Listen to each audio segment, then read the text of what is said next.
Part 2, Shea Butter Me, Royal Queen's Wellness Center, the Goddess Bath.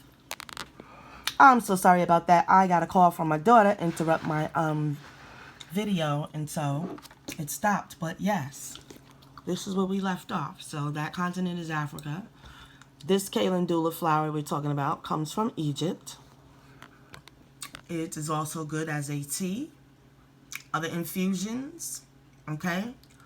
For one example, tinctures. And some of our old school people probably know what tinctures are. Tinctures are healing elixirs that are made with a base of alcohol. Either like a white rum or something like to that effect. Vodka is also used for tinctures, which is good for flus, colds, and different things like that, or the prevention thereof. And so you have your salves and beauty products that this flower is also great for. So let's read about the calendula flower. Okay. The flower petals of the calendula are a healing and soothing botanical used for centuries to treat wounds, cuts, abrasions, infuse into a healing oil, create a salve for chapped lips and diaper rash, or eczema and stuff like that too, guys. Calendula tea to soothe a sore throat, very good for throat issues. I definitely drink my share of calendula tea, and it does work very good. You have 100% whole calendula flowers, so literally in here you are receiving the actual flower bud. And you can see that, you know. So that's what makes that extra wonderful. 100% certified organic calendula flowers, which is the only ingredient in this bag. We are organic, raw, non-GMO, and gluten-free. Like I said, this flower is also edible. And here we have our favorite word we talked about, steep. You see that right there? Steep. I'm going to tell you, you're also going to steep your herbs for your bath. Okay?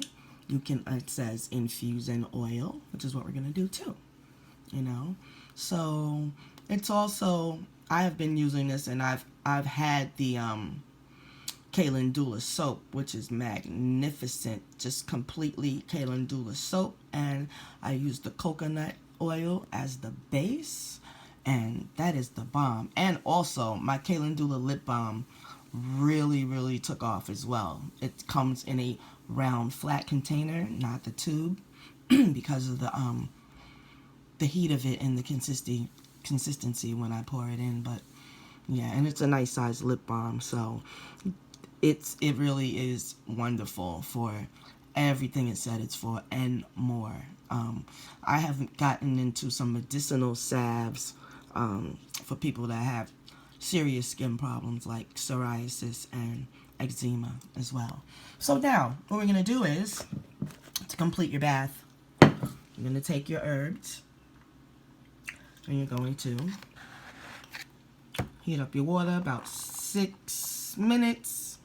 I need more water than this, so I'm not exactly going to pour my herbs yet because I need a little more time. I like to use it right away.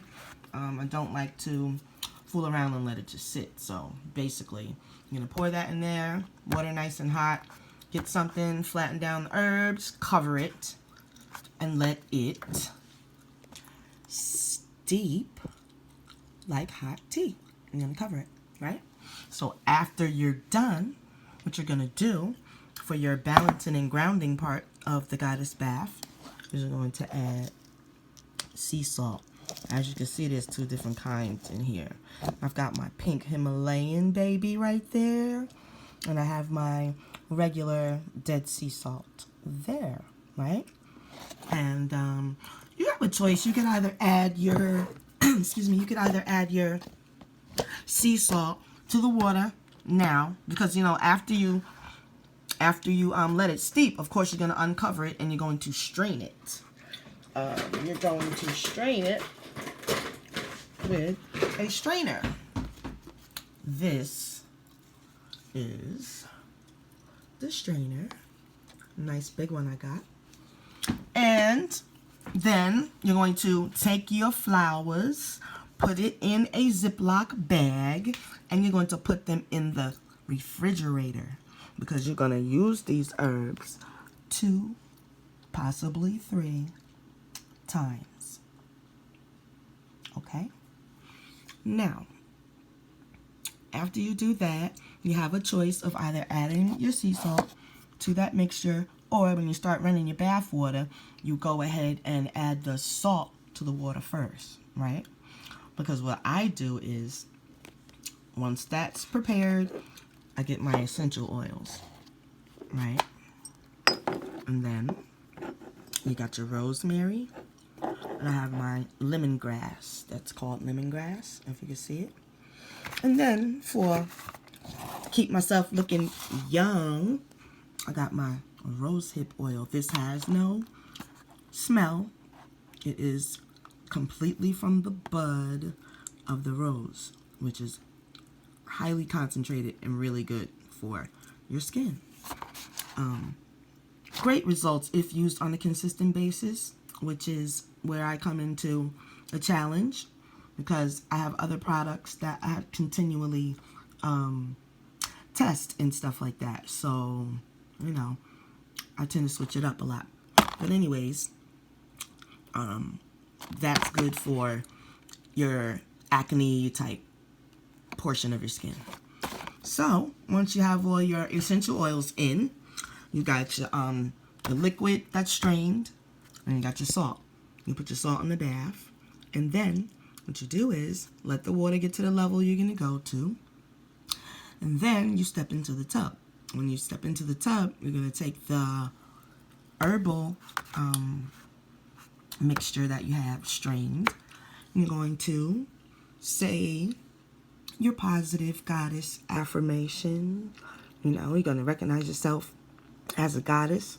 If you were a man, you will pour it and recognize yourself as a god, you know, and speak affirmations over yourself. And as you pour the herbs down, and it runs into the water, and that's when the magic happens. So, for our ladies, we're going to name this our goddess bath. But for the men, we're going to say it's our king herbal bath mixture, or whatever other manly name I come up with. But it's going to be very nice and honorable for our men. But herbs are not all of them have a gender preference. This herbs is good for men and women. Okay? So, Shea Butter Me, Royal Queen's Wellness Center. We're going to wrap this up. I'm going to finish helping my daughter do what she needs to do. And then I'm going to complete the rest of the bath and use it. Have a wonderful evening. Talk to you again. Shea Butter Me, Royal Queen's Wellness Center. The goddess or the god bath. Oh, see how naturally that just came up? That's how I flow in this business. And 6 years and running this May. So, here we go. The goddess, God's bath. Peace.